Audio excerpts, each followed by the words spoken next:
Hi guys, so this is day 62 of the RC practice series. The first paragraph of this passage is basically author's rejection of the idea of building new towns. Author calls it a poor conceptualization and imitation of European new towns. In the second paragraph, he declares that it is a misdirected effort. It will only multiply suburbs in areas which are cheap and not in areas where new towns are genuinely required. In the third paragraph, he goes a step further and says that this effort is also counterproductive. It will aggravate the urban problems. He describes the nature of problems associated with this project in the fourth paragraph.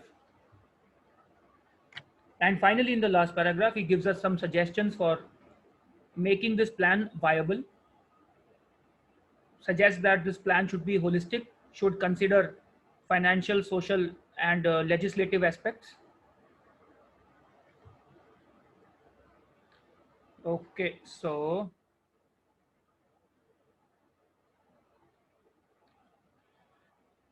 question number one is a fact-based question. Which of the following is true? Option A says the idea of new towns originated in Europe. Wow. The problem word in this answer choice is originated. Passage only tells us that the idea of new towns, which is being applied to India, has been copied from Europe. But is Europe the source? Is Europe the birthplace of this idea? We do not know that. So this is factually twisted.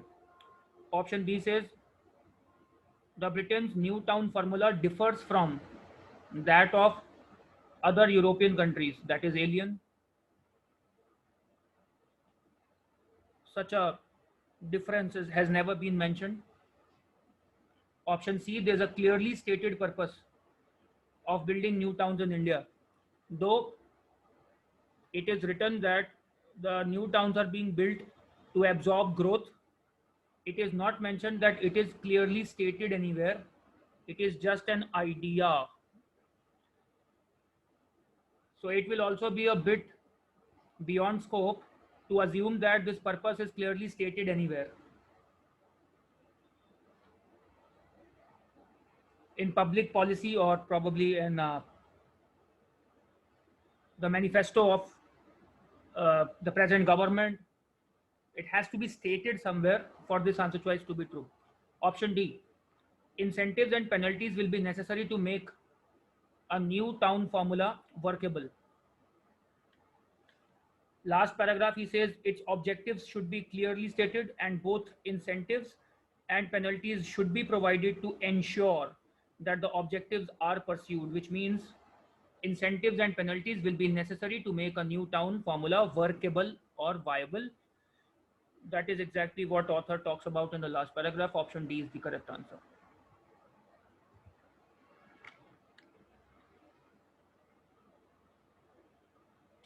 The author believes that new towns are not being built where they are genuinely needed. Because of which reason? Okay. Option A says the government offers developers incentives to build in other areas. Alien idea. Option B, the promoters of new towns are motivated chiefly by self-interest. It is written here. The main interest of these promoters is economic gain, so that is self-interest. Option B is a reason why the new towns are being built, not where they are genuinely needed, but where the land is cheap and the construction is profitable. Option C says few people want to live in areas where land is still cheap. People's preference is beyond scope of this passage, beyond the scope of discussion. Option D, they will aggravate the problems in existing cities. Wow. Now this is factually correct. However, it does not answer the question. It is irrelevant to the question. Question says new towns are not being, what is the reason why new towns are not being built where they are genuinely needed? So option D is actually a consequence and not the cause behind this phenomena. It's a consequence of this phenomena rather than a cause of this phenomena. A nice tricky option.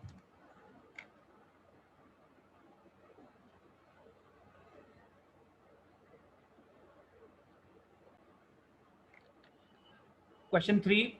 According to the author, ill-considered new towns will tend to weaken the existing cities in which of the following ways?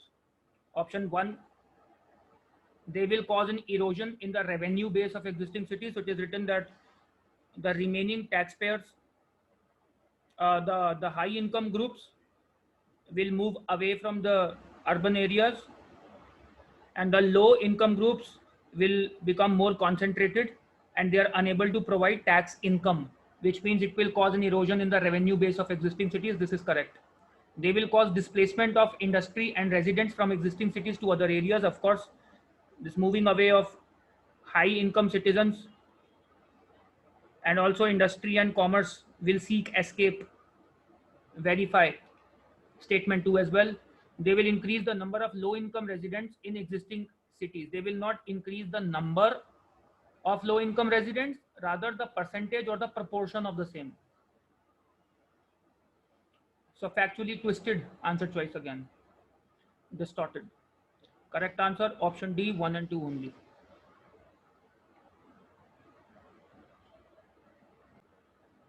According to the passage, as compared with Indian new towns, the European new towns have been designed with greater concern for what? It is written here, the new town idea in India does not consider social needs as the European new towns do. A direct answer, free plus 3.